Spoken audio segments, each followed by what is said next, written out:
I actually wish I didn't have experience with anxiety.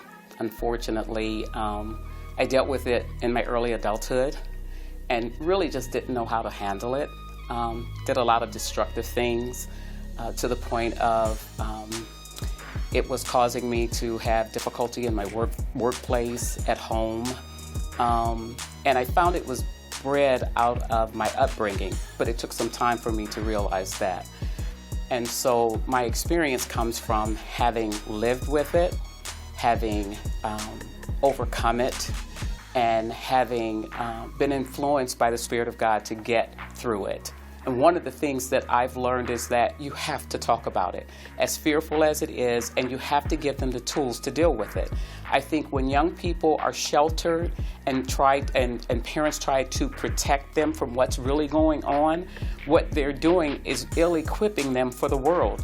We know the world is not necessarily safe. We know that there are people in the world who don't believe in peace and living in harmonious relationships. And so anxiety sets in and they don't know how to handle it. You don't go from being a child and then transition into being an adult without having all of the tools.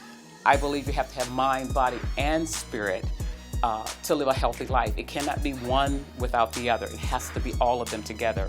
And when our mind is anxious, our spirit gets anxious, and then it affects us physically. And so you can see how young people would feel the way that they feel. You'll be given a catalyst or a beginning of examination of why you're experiencing the anxiety. You'll hear about people in the Bible who also experienced anxiety, and those are real life examples. But they also give examples of what you're supposed to do when those anxieties present themselves. Here's the misnomer. I think people think that we're not supposed to have anxiety because we're Christians. There's nothing further from the truth. We are human, and God knew we would have anxieties. And in knowing that, He gave us scriptures to help us deal with it when it comes. So when He tells us, be anxious for nothing, but in everything with prayer and supplication, make your requests known to God, and the peace, let's go back to that peace of God, which transcends all understanding, keeps our heart and mind in Christ Jesus.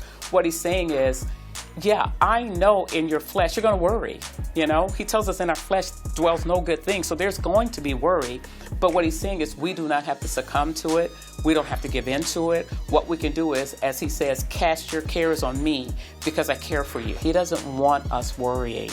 He doesn't want us uneasy. He doesn't want us fretting because we're His children and He loves us. That was never His goal or objective in the beginning.